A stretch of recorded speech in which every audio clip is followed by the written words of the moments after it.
Well, we're so delighted that Professor Clancy is visiting from Australia, and we wanted to use today to give an Australian perspective on what's going on in health and the whole basically post-pandemic era.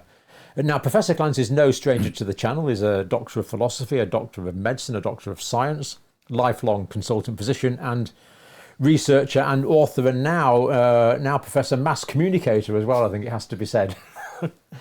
The first question I wanted to ask actually was, we're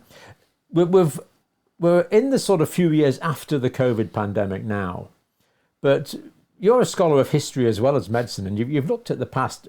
What happened after the last big pandemic in 1918, 1919? So that once that died down, what was sort of the aftermath from the 1918-19 pandemic, and kind of what can we learn about what's going on now from that? Look, that's a terrific question, John. Let me see if I can give you a very brief answer. The biggest impact of the Spanish flu in Australia was 1919.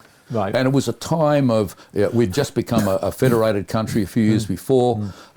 We were establishing all our national bodies. What the flu did in Australia is that it catalysed, it made happen a whole range of important events. Firstly, the Commonwealth government got involved in health and established the all of this stimulated by the pandemic. Yeah. So it allowed to develop a high quality centralised health department.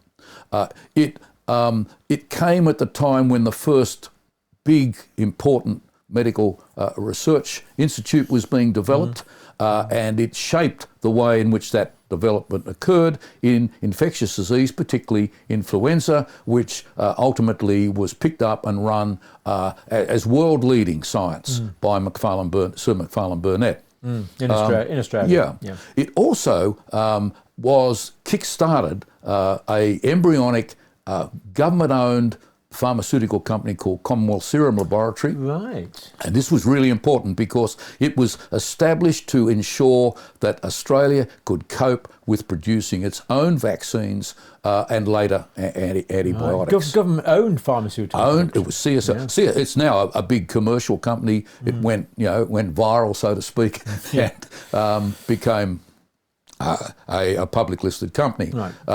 To the disadvantage of Australia, I would suggest. But certainly this was happening. And all of this was occurring essentially on the site of the Royal Melbourne Hospital. Now, the Royal Melbourne Hospital is, in my view, one of the best 2-3 hospitals in the country. It's always been a quality hospital. Medical leadership, together with, say, Prince Alfred Hospital in Sydney, came together to run the high-quality medical profession that we actually did and still have in Australia. So all of these things were happening and made to work in a collaborative fashion. The final thing that the Commonwealth government did at the time was establish what now we know as the National Medical Research Council. I think it was called the Medical Research Council initially. Yeah. And that developed all in the early 20s. So 5 years on from 1919, compared with 5 years on from COVID. So very positive in the early 20s. Very exciting. A lot of really good things happening. A lot of things. Good infrastructure. And the two key things, thinking quickly, was one, that it was national. We were going to be in charge of our future. We weren't going to be influenced by the politics and the commercial aspects of outside interests. Very important. The government, in a sense, was a public initiative. And the second important issue is it was integrated. The CSL, for example, the Commonwealth Serum Laboratory worked very closely with the Walter and Eliza Hall Institute on both the virology of influenza as it evolved, on snakebite venoms, things that were really important in Australia at the time. The Medical Research Council started getting together grants. The first grants, I think from memory, a lot of it went to Macfarlane Burnet and people in the Hall Institute, which I was a very small part of many years ago when I started my interest in clinical immunology with Ian Mackay, the father of autoimmune disease. And so all of these things came together, the good quality medicine, the research aspects of medicine, the commercial aspects of making vaccines, and all of these things, like a soup in a pot. Yeah, well, synergizing each other. And it was very exciting. And I think through those next 20, 30 years developed some of the best, well, certainly some of the best research in immunology, infectious disease in the world. Yeah. They were world leaders.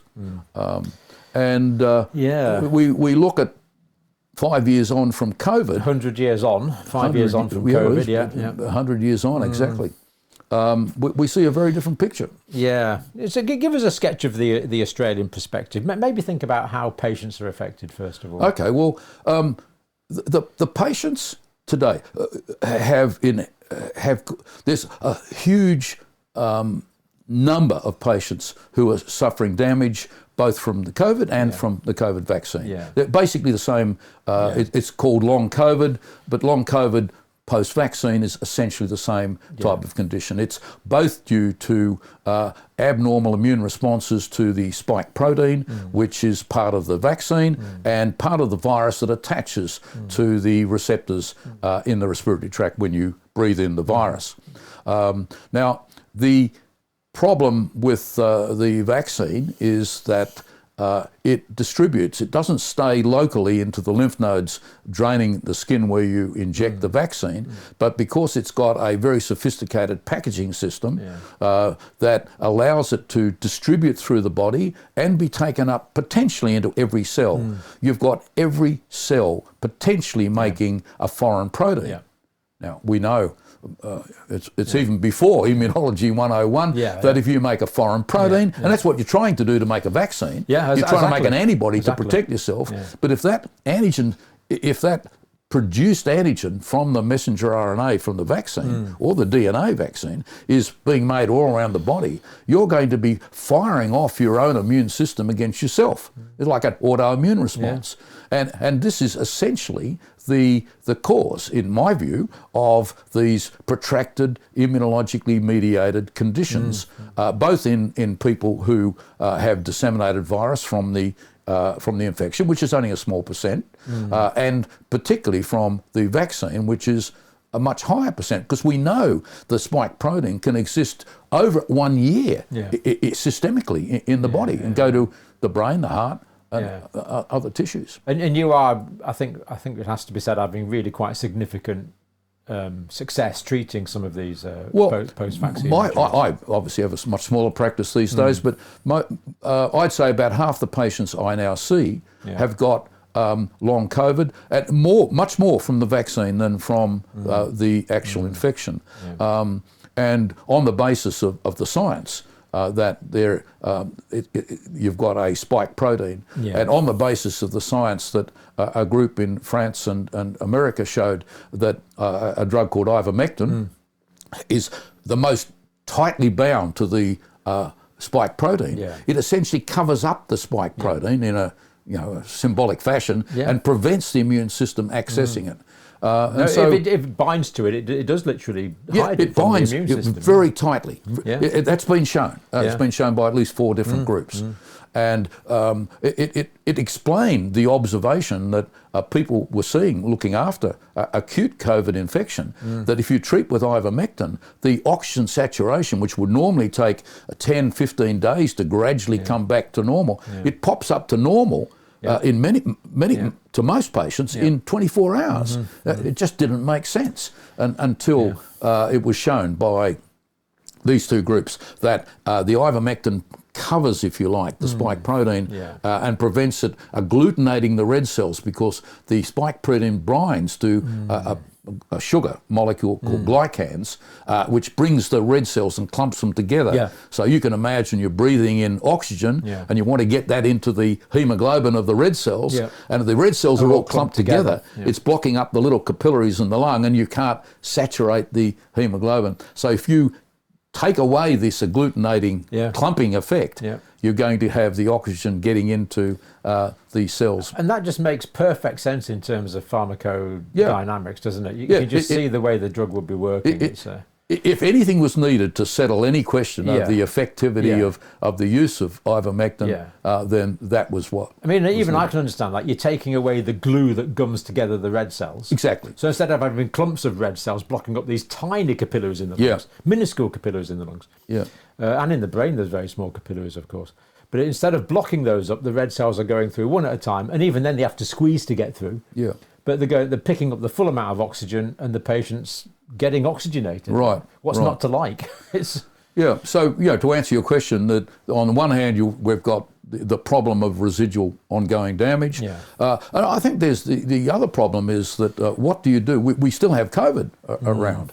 People are getting infected. We're getting a lot of information through the media. Yeah. Are you up to date? Yeah. And sadly, most of these people do not understand the basic immunology, that if you keep immunising somebody, I mean, I run into people looking at their 5th and 6th vaccine within a couple of years. Yeah.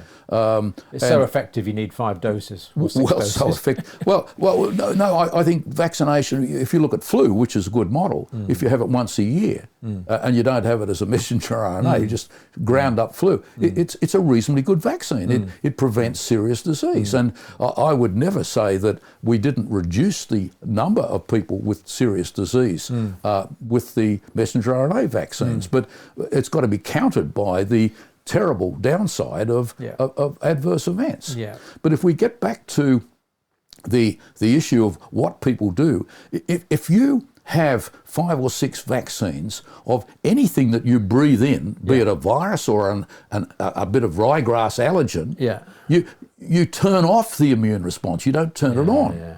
And Blind Freddy can read the various studies that are now coming out, including some of the big studies from America, published in real journals, that if you have 3 vaccines, you have 2.5 times as many cases of the infection. Yeah.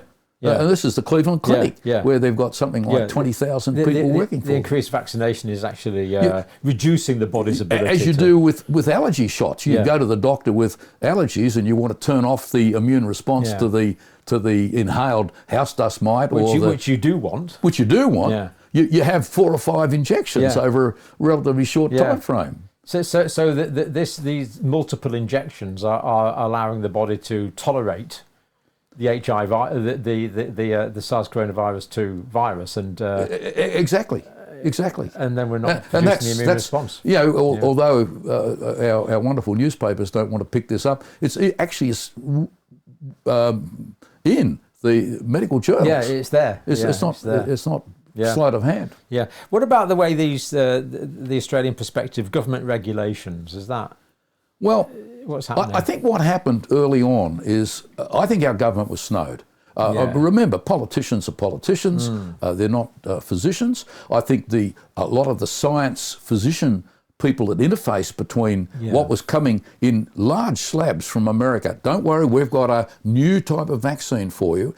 I don't think they were properly equipped to understand the biology, because the biology of mucosal immunology is very different to systemic immunology. And I'm not being critical, because they know a lot more about systemic immunology than I do. So what was happening? They were taking an approach to attack it systemically, whereas the problem was largely in the mucous membranes. Yeah, I think you have 2 compartments. You've got where the virus comes in to the respiratory tract, at the mucosal compartment, and it doesn't communicate particularly well with the systemic, the rest of the body.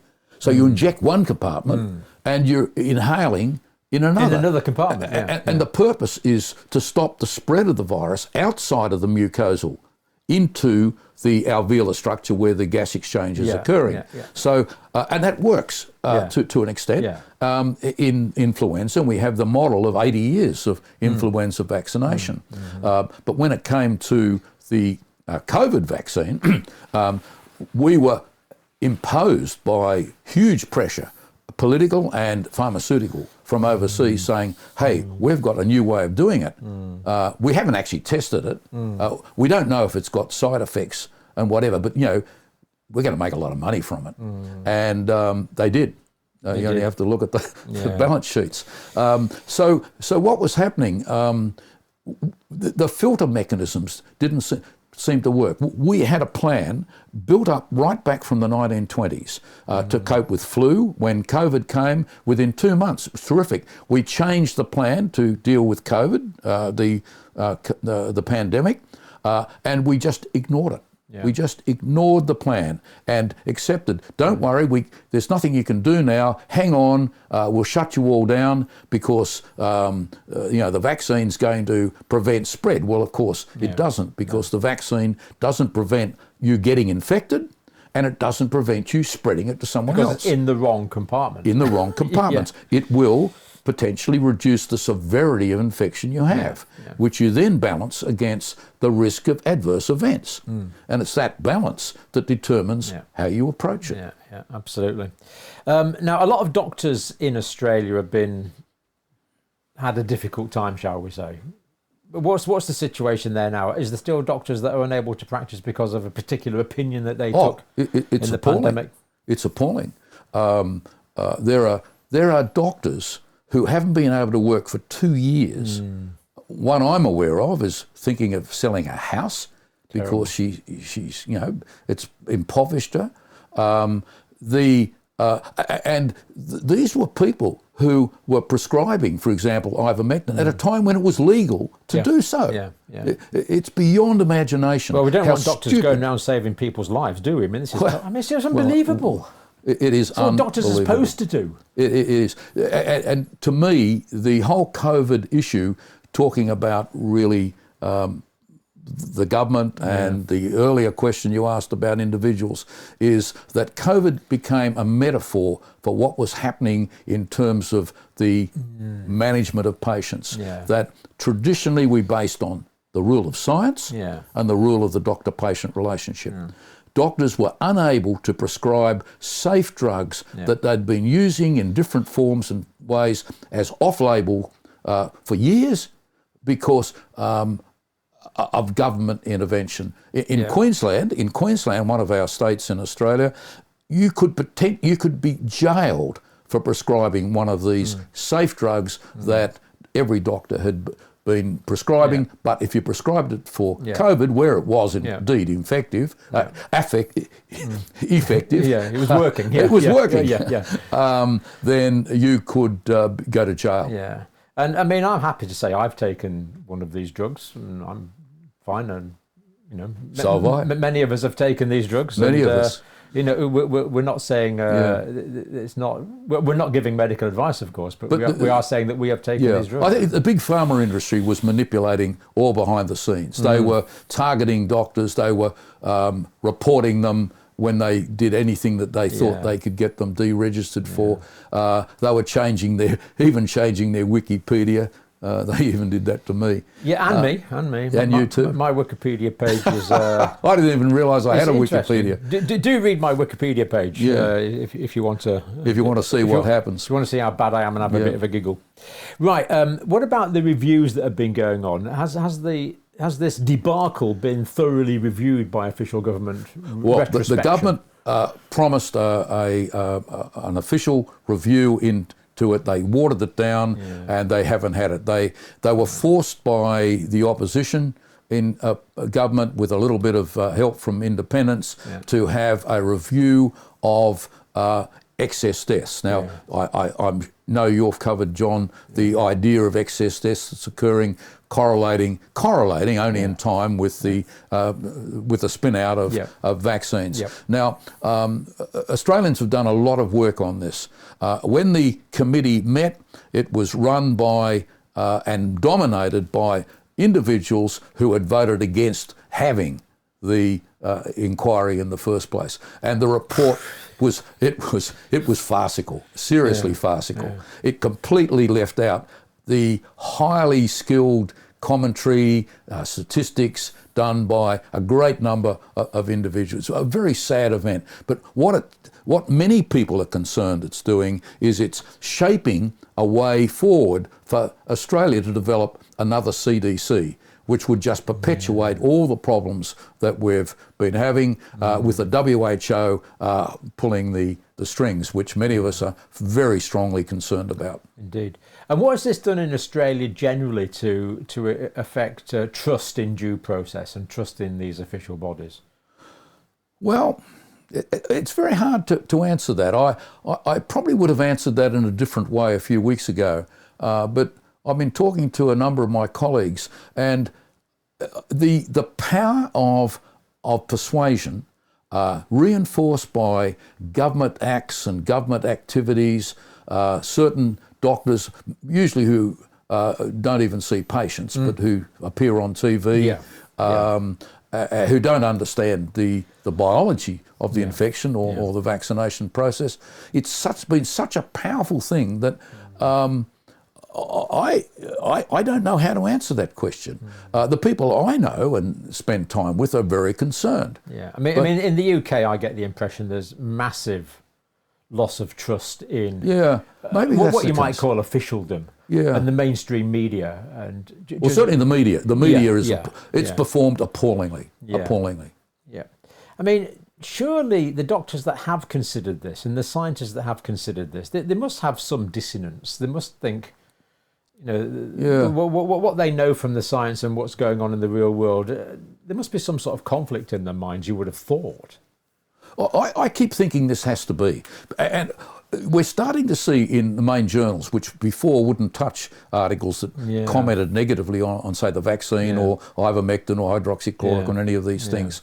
But I find it very hard, no matter how clearly and carefully you document the science, to actually convince doctors that big mistakes have been made. I think that's a big issue, that no one wants to think that we made terrible mistakes and maybe people died early on because they were deprived of certain medications, and maybe people are dying because of vaccines that we've given. And again, having looked at the history of medicine, I'm sure we can think of many examples in the past where doctors have been reluctant to admit they were wrong. So when Philippe Semmelweis said, look, it's your dirty hands that are causing this infection, of course it's not our dirty hands, How could doctors possibly be causing disease? It's nothing new, is there? Nothing new. We can see it, we can see it over and over again. Yeah. So the new mRNA facilities that are being rolled out in Australia, and any concerns about those? Yeah, I think we're talking about metaphors. Well, if you want a metaphor for not learning, then you look at the way in which the government and industry have come together. Remember,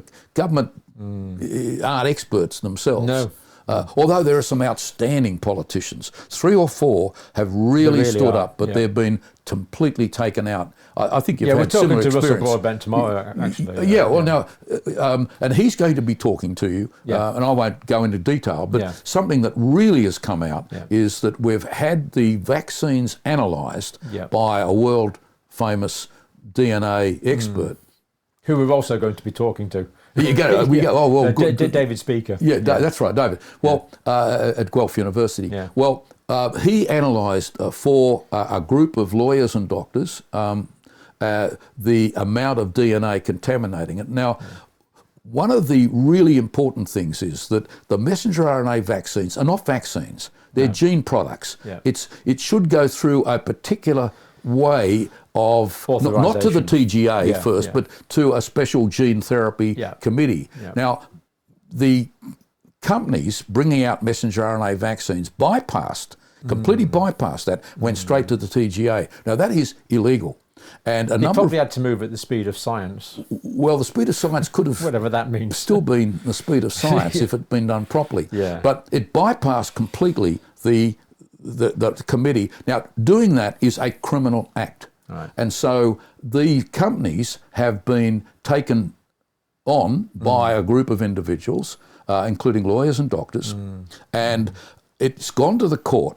Yeah. And there's a huge case now, which you won't read about in the mainline papers, where the judge threw it out of court before it got into court. And that's the trick. You don't let these things get into the court process. And it turned out that the judge had worked for Pfizer over quite some period of time. And that's now being investigated.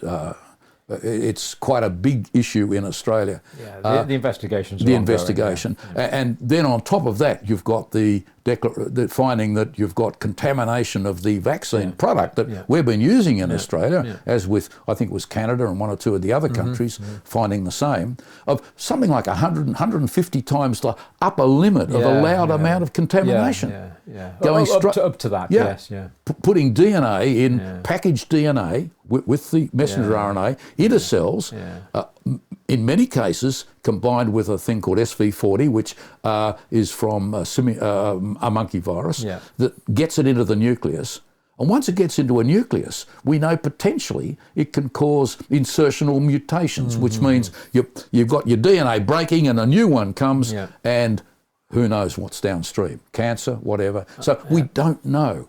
The red flags are not being investigated. Well, I certainly want my DNA the way it is. I don't want it changed any more than it potentially has been already. Well, I know you're probably up to date on this, but the group doing this are very clever. They've written a letter to the Prime Minister, who's not answered it. That letter's gone to all the politicians, not answered. So they've gone to a very important regional council that has voted to contact all their doctors and expect the doctors to discuss this with patients as part of the informed process. They're sending copies of the letters to every council in Australia. So the idea is, as I understand it, I'm not for every council in Australia to actually make more public this information so that we can get it properly investigated. That's all anyone's asking for. And that patients can give informed consent. Yeah, and you asked the question about messenger RNA production. It's frightening to think that now they're looking at RSV, influenza, conditions which... and many others. And many others. The companies, because it's a highly patented, high-earning product, which is not needed. No. It is not needed. There is no evidence that they're better, probably some evidence they're worse than a standard type of antigen vaccine which was used in China. Australians developed, but the Australian government and institutions refused to allow the Australian developed antigen vaccine to be used. But Iran has picked it up, and they've done great things with it, and most of Iran has been immunised with the Australian antigen vaccine. I mean, if it's so ridiculous you wouldn't believe it. And here we have money going to all the universities, so no one in the universities is going to say, we don't want the money. We don't want the money, because we're talking about hundreds of millions of dollars, huge amounts of money, and that's the big issue that. The conflict of interest is so great. Great to see Australia leading the way, and I think once things... No, seriously, once things change in Australia, the rest of the world has to take note, because it's it's a significant contribution. But for now, Professor, as always, thank you for giving us this Australian perspective. As always, a great pleasure. And it's time for lunch, and then we're going to take you to a train, I think. Oh, I know. Sadly. Got to go home. It's been good. Thank you very much.